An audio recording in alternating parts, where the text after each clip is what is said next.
Hello students, I am Varsha Sharma and welcome to Himalaya edu hub. आज हम आपके इंडियन डेवलपमेंट इकोनॉमी के जो बाकी जो पार्ट्स रह गए थे, करंट चैलेंजेस के जो टॉपिक है वो कवर कराएंगे। इसका फर्स्ट पार्ट मैं करवा चुकी हूँ, जिसमें आपको पॉवर्टी और ह्यूमन कैपिटल के रिगार्डिंग जो जितने भी आपके टॉपिक थे, जिसमें भी उसमें कोर पॉइंट थे, सारे मैं कवर करवा चुकी हूँ। उसका सेकंड पार्ट रह गया था।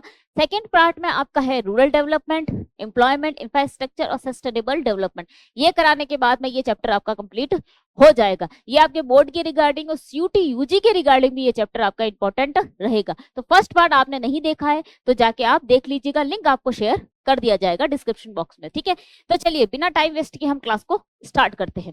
तो देखिए, पहले हम पढ़ते हैं रूरल क्रेडिट एंड मार्केटिंग, ग्रामीण विकास और उसकी साख एवं विवरण। अब देखिए, जो रूरल क्रेडिट और मार्केटिंग है, ये दो चीजें पे डिपेंड करता है, इसकी दो चीजें होती है। ठीक है, फर्स्ट हम पढ़ते हैं नाबार्ड। क्या है नाबार्ड? जिसमें है साख संरचना, क्रेडिट एग्री आर्किटेक्चर में है, पहला है नाबार्ड। अब नाबार्ड की स्थापना कब हुई थी? नाबार्ड की स्थापना होगी आपकी 12 जुलाई 1982 को। किसने इसकी स्थापना की थी? उसकी स्थापना की थी सीवी रमन समिति ने। ये इंपॉर्टेंट है, डायरेक्ट पूछा जा सकता है कि जो नाबार्ड है, नाबार्ड की जो स्थापना है वो किस कमेटी ने की थी? सीवी रमन कमेटी ने इसकी स्थापना की थी। डायरेक्ट एक नंबर में आपको क्वेश्चन ये आ सकता है। ठीक है, अब देखिए, इसके एक पार्ट है साख संरचना, दूसरा है कृषि विपणन तंत्र, एग्रीकल्चरल मार्केटिंग। ठीक है, तो अब देखते हैं साख संरचना में क्या। साख संरचना आपकी दो तरह की है, एक तो आपका इंस्टीट्यूशनल, एक है आपका नॉन इंस्टीट्यूशनल। अब इंस्टीट्यूशनल में क्या होता है कि किसान जो होता है उसको लोन लेना है, उसको पैसे चाहिए, तो पैसे कहाँ से लेगा? मेन चीज, वो पैसे कहाँ से लेगा? तो फर्स्ट है इंस्टीट्यूशनल। इंस्टीट्यूशनल में आपकी एसबीआई है, आरआरबी है, एसएसजी है। ठीक है, इनसे क्या होगा, जो किसान है लोन ले सकता है। ठीक है, और नाबार्ड बैंक का ध्यान रखिएगा, नाबार्ड बैंक ग्रामीण बैंक है, हमेशा ध्यान रखिएगा। ठीक है, क्वेश्चन में आ सकता है कि नीचे चार ऑप्शन दिए हुए हो और ऊपर दिया हुआ हो कि चार ऑप्शन में से ग्रामीण बैंक कौन सी है, तो वो आएगा आपका नाबार्ड बैंक। ओके, दूसरा इसमें नॉन इंस्टीट्यूशनल। नॉन इंस्टीट्यूशनल मतलब ये बैंक नहीं है। ये जो ना किसान जो लोन लेगा, या तो लेगा साहूकार से या लेगा व्यापारी से, और लोन पे जो ब्याज होगा ये बहुत ज्यादा लगाते हैं as compare to bank. Bank जो होगा वो किसानों को कम दर पे क्या देगा? लोन देगा। वही जो साहूकार और व्यापारी होगा वो ब्याज ज्यादा लेंगे। ठीक है, तो ये दूसरा इसका कृषि विपणन तंत्र, एग्रीकल्चरल मार्केटिंग। अब क्या होता है, मार्केट के अंदर अगर उतार चढ़ाव आ जाए, कुछ नुकसान हो रहा हो किसानों का, तो उनको बैलेंस करने के लिए, उनकी हेल्प करने के लिए गवर्नमेंट कुछ पॉलिसीज बनाती है। ठीक है, जिसमें है आपकी एमएसपी, एफसीआई, पीडीएस और अपनी मंडी। ठीक है, ये चीजें आप ध्यान रखिएगा। डायरेक्ट क्वेश्चन आ सकता है कि गवर्नमेंट कौन सी पॉलिसीज क्या बनाती है या बनाई है, किसके लिए? किसानों के लिए, अगर मार्केट में उतार चढ़ाव आ जाए तो ये आपकी जो पॉलिसीज है ये इंपॉर्टेंट रहेगी। ठीक है, चलिए अब हम देख लेते हैं कि विविधीकरण एवं संबंध सेक्टर, डाइवर्सिफिकेशन एलाइड सेक्टर्स। अब क्या होगा, इन सेक्टर्स के अंदर थोड़ा ग्रोथ लाने के लिए, इनके जो नुकसान हो गए थे उनको भरपाई करने के लिए कुछ रेवोल्यूशंस लाए गए थे। अब कौन सा सेक्टर है, वो जीडीपी के अंदर कितना कंट्रीब्यूशन करता है, पहले वो देख लेते हैं। आपका जो पशुपालन है वो कितना जीडीपी के अंदर कंट्रीब्यूट करता है? 52%। ठीक है, सबसे ज्यादा यही करेगा। सेकंड है आपका मत्स्य पालन, मछली पालन, वो जीडीपी में करता है 0.9%। और इसको नीली अर्थव्यवस्था भी कहा जाता है, याद रखिएगा, पूछा जा सकता है कि मत्स्य जो ना पालन है उसको क्या कहा जाता है। ठीक है, अर्थव्यवस्था के अंदर नीली अर्थव्यवस्था कहा जाता है।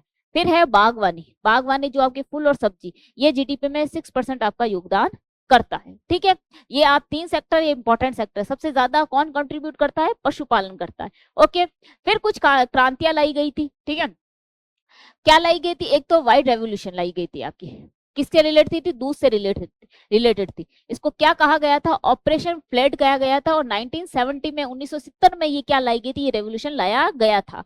अब इसके जनक कौन थे? इसके जनक थे वर्गीज कुरियन। ठीक है, इसके जनक थे, ये याद रखिएगा, इंपॉर्टेंट है। डायरेक्ट पूछा जा सकता है कि व्हाइट रेवोल्यूशन के जनक कौन थे, तो आपको ये लिख के आना है। ठीक है, दूसरी लाई गई थी गोल्ड रेवोल्यूशन। गोल्ड रेवोल्यूशन मतलब स्वर्ण क्रांति, ये लाई गई थी बागवानी और शहद उत्पादन के लिए।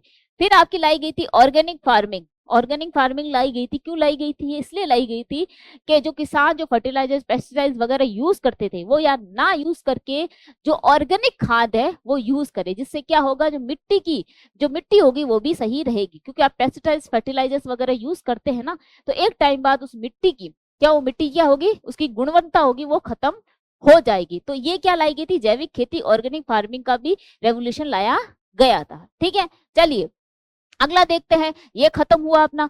अब है एम्प्लॉयमेंट इंडिकेटर्स, रोजगार संकेतक। अब इसको थोड़ा ध्यान से देखिएगा कि 471 मिलियन, कितना, 471 मिलियन जो है हमारे इंडिया में लोग काम करते हैं। ठीक है, अब 2017 और 18 का डाटा ये कहता है। अब इसमें से 471 मिलियन में से जो 2/3 है, 2/3 है, वो ग्रामीण क्षेत्रों में है। ओनली क्या है, सिर्फ ग्रामीण क्षेत्रों में वो लोग काम करते हैं। अब इनका पूरा महिला और पुरुष के अकॉर्डिंग अगर देखें तो ग्रामीण जो महिलाएं हैं वो 17.5 है, वहीं शहर की जो महिलाएं हैं वो 14.3 है। मतलब ग्रामीण जो महिलाएं हैं वो ज्यादा काम कर रही है। वहीं पुरुष में देखें तो पुरुष है 53% और ग्रामीण में कितने हैं, 51%। आप देख सकते हैं महिलाएं ज्यादा काम कर रही है ग्रामीण के अंदर एज कंपेयर टू मेल। ठीक है, ओके। अब कुछ सेक्टर्स देख लेते हैं कि जो ग्रामीण सेक्टर है वो कौन से ना सेक्टर में आता है और जो शहरी सेक्टर है वो कौन से सेक्टर में आता है। तो प्राइमरी सेक्टर में कितना परसेंट है, 44%। अब ये 44% किसका है, ये ग्रामीण का है। ठीक है, वही जो टर्शरी है ये शहर का है। ठीक है, इसमें कितना है, 59.1%। ओके, अब ये सारा जो डाटा आपने देख लिया। अब कुछ लोग ऐसे हैं जो सेल्फ एम्प्लॉयड है, वो किसी के नीचे काम नहीं करते। उनकी जनसंख्या कितनी, वो आपका हिस्सा है 52%। 52% लोग ऐसे हैं जो किसी के नीचे काम नहीं करते, उनका खुद का काम है। ठीक है, तो ये सारा डाटा आपने देख लिया।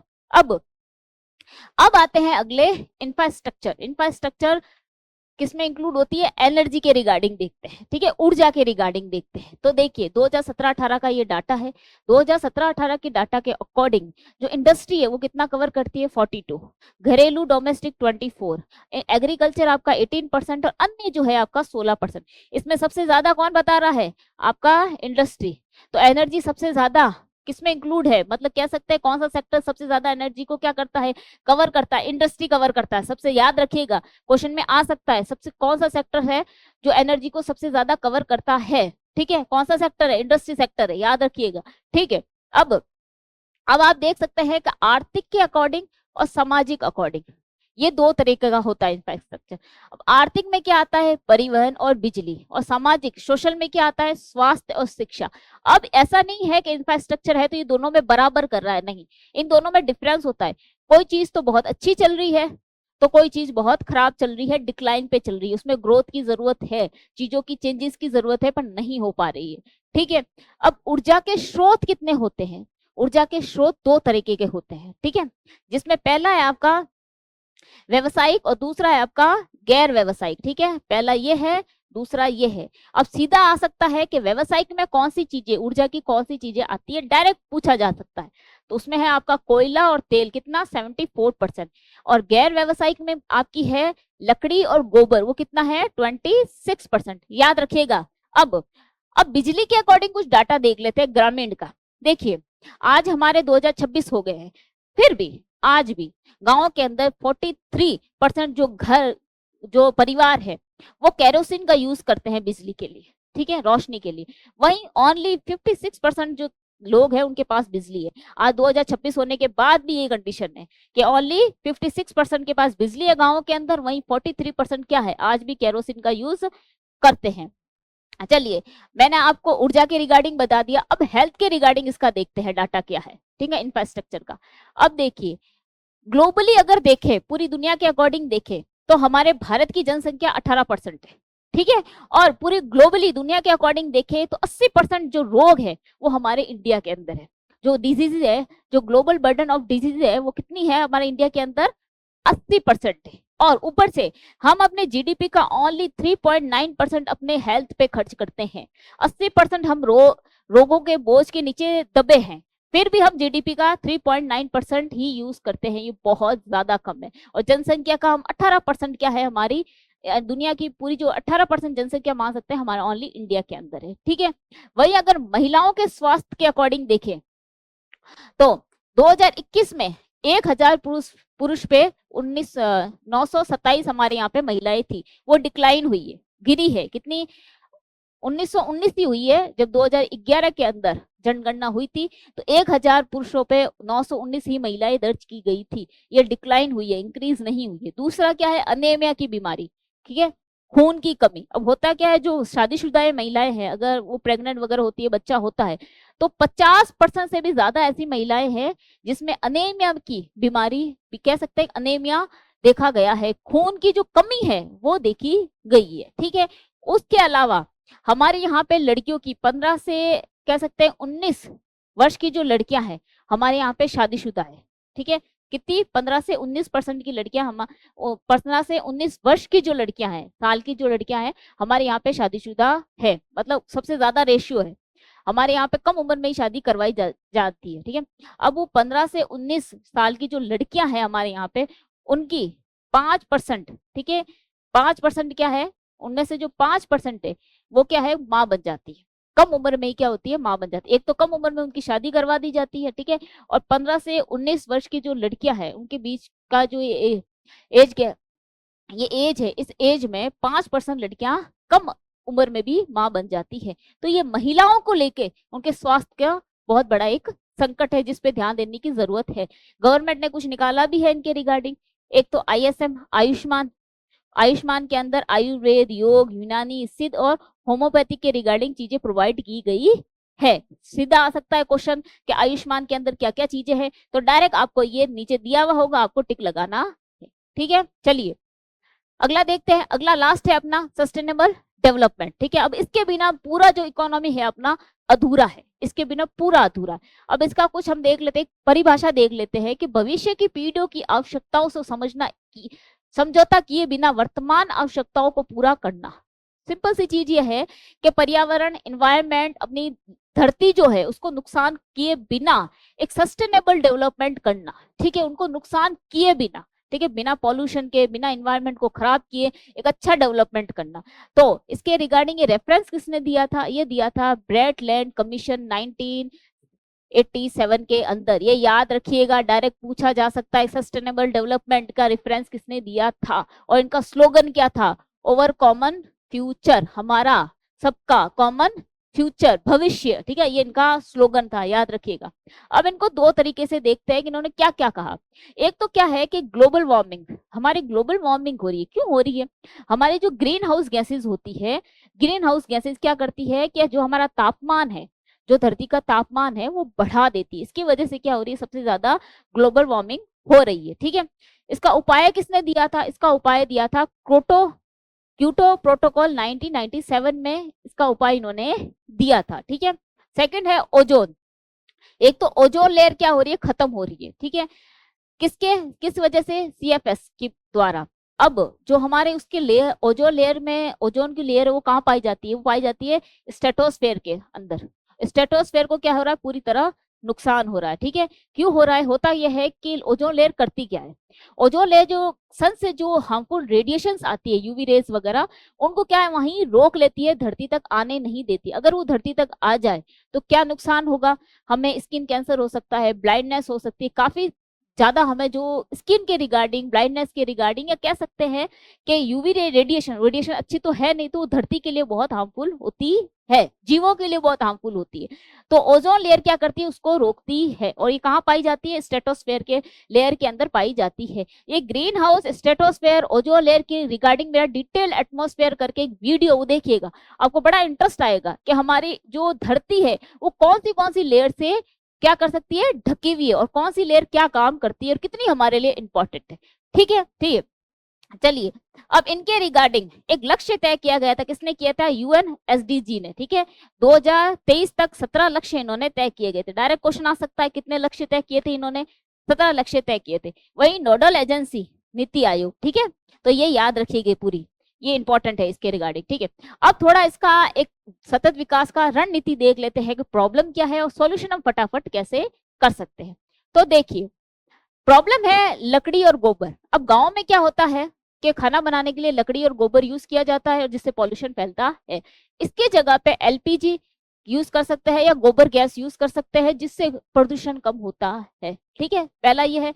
सेकंड है निजी वाहन, लोग कार वगैरह डीजल पेट्रोल की जो गाड़ी यूज करते हैं उसकी जगह अगर वो सीएनजी का यूज करे, सीएनजी बेस्ड जो व्हीकल यूज करे और मेट्रो यूज करे, आसपास मेट्रो है, सार्वजनिक परिवहन है, ठीक है, इनको यूज कीजिए। जिससे क्या होगा, आपको डीजल और जो आपकी पेट्रोल की गाड़ी है वो आपको खरीदनी भी नहीं पड़ेगी, चलानी भी नहीं पड़ेगी, जिससे प्रदूषण भी आपका कम होगा। और अगर खरीदनी है तो सीएनजी बेस खरीदिए। ठीक है, ओके। तीसरा है तापीय ऊर्जा। अब क्या होता है, एनर्जी बनाने के लिए यूज किया जाता है कोयला जिससे प्रदूषण होता है। इसकी जगह अगर आप सौर और पवन की ऊर्जा यूज करें, जैसे आप कह सकते हैं विंड और सोलर, आपके ना जो विंड्स वगैरह यूज करें, तो जिससे क्या होगा, जो प्रदूषण है वो कम होगा और बिजली भी अच्छी खासी आपको मिल जाएगी। ठीक है, फिर है आपका रसायन और कीटनाशक। आप खेती के लिए जो किसान पेस्टिसाइड्स फर्टिलाइजर्स ऐसे जो हार्मफुल केमिकल्स यूज करते हैं उसकी जगह उनको यूज करना चाहिए जैविक खाद्य या नीम आधारित नियंत्रण। ठीक है, ऑर्गेनिक जो खाद है वो यूज करनी चाहिए। अगला है इसमें बड़े बांध। बड़े बांध की जगह क्या करना चाहिए आपको, लघु जल विद्युत संयंत्र, स्मॉल हाइडल आपको यूज करने चाहिए। ठीक है, तो ये कुछ प्रॉब्लम्स है जिनका सॉल्यूशन निकाला जा सकता है, निकाला भी है, कई हद तक निकाला भी है, लेकिन पूरी तरह अभी हम इस पे नहीं आए हैं। तो ये लोगों को ध्यान देने की जरूरत है और गवर्नमेंट को भी क्या करना चाहिए, इनको प्रमोट करना चाहिए जिससे हमारा इन्वायरमेंट जो हमारी धरती है वो बची रहे। ठीक है, चलिए अब इस चैप्टर के रिगार्डिंग कुछ इंपॉर्टेंट क्वेश्चंस है, फटाफट देख लेते हैं। सीयूटी और बोर्ड के दोनों के रिगार्डिंग इंपॉर्टेंट है, एज इट इज छपे हुए आएंगे। जिसमें पहला क्वेश्चन है कि which of the following is an example of social infrastructure. Social infrastructure का कौन सा एग्जांपल है। सोशल इंफ्रास्ट्रक्चर क्या होता है, हेल्थ होती है, एजुकेशन होती है, लोगों के रिलेटेड चीज होती है। ठीक है, ट्रांसपोर्ट तो नहीं होगा, एनर्जी भी नहीं होगी और कम्युनिकेशन भी नहीं होगा। इसका आंसर होगा हेल्थ एंड एजुकेशन। ठीक है, चलिए अगला है हमारा कि which protocol was signed to reduce the emission of greenhouse gases। greenhouse gases का रिडक्शन करने के लिए, ठीक है, कम करने के लिए कौन सा प्रोटोकॉल साइन किया गया था, कौन सा था बताइए। इसमें था क्योटो प्रोटोकॉल, सीधा लगा दीजिए, मैंने याद आपको बताया था कि इसको याद कीजिएगा कि CO2 ग्रीन हाउस की जो इफेक्ट है उसको कम करने के लिए कौन सा प्रोटोकॉल साइन किया गया था। एज इट इज आएगा क्योटो प्रोटोकॉल। ये तो आपका 101% ये क्वेश्चन आएगा, लिख के ले लीजिए। ठीक है, क्योंकि बहुत इंपॉर्टेंट है आपका। तीसरा देख लेते हैं, which of the following is considered a non institutional source of rural credit. निम्नलिखित में से किसे ग्रामीण साख का गैर संस्थागत स्रोत माना जाता है। देखिए मैंने आपको क्या कहा था, एक होता है इंस्टीट्यूशनल, एक होता है नॉन इंस्टीट्यूशनल। इंस्टीट्यूशनल में आपके जो मैं नाबार्ड बैंक का मैंने बताया था, जो ग्रामीण बैंक की, उसके अंदर आपकी SBI वगैरह थी, RRB थी। ठीक है, वो क्या थी, ठीक है, वो आती थी आपके इंस्टीट्यूशन के अंदर, जिसमें क्या है किसान लोन ले सकता है कम दर पे। ठीक है, वही था गैर इंस्टीट्यूशनल, जिसमें थे साहूकार थे, व्यापारी थे, वो किसानों को लोन तो देते हैं लेकिन ब्याज भी बहुत ज्यादा लेते हैं, लूटते हैं उनको। तो हमें नॉन इंस्टीट्यूशनल का सोर्स पूछा है, सीधा देख लीजिए साहूकार क्या है, मनी लेंडर्स। आज आपका ये चैप्टर कंप्लीट हो चुका है, इंडियन डेवलपमेंट इकोनॉमी का जो आपका करंट चैलेंजेस का ये टॉपिक था, सेकंड पार्ट था। इसमें आपका सब कुछ अब कवर हो चुका है। फर्स्ट पार्ट नहीं देखा है, डिस्क्रिप्शन में लिंक दे दिया जाएगा, जाके फर्स्ट पार्ट भी देख लीजिएगा और दोनों पार्ट पूरे देखिएगा। ठीक है, ये आपके बोर्ड और सीयूटी दोनों के रिगार्डिंग इंपॉर्टेंट रहेंगे। इस बार सीयूटी में भी आपके इंडियन डेवलपमेंट की जो बुक है वो ऐड कर दी गई है, उसमें ये चैप्टर भी आपका है। चलिए मिलते हैं आपको अगली क्लास में, जब तक के लिए सबको good bye and take care.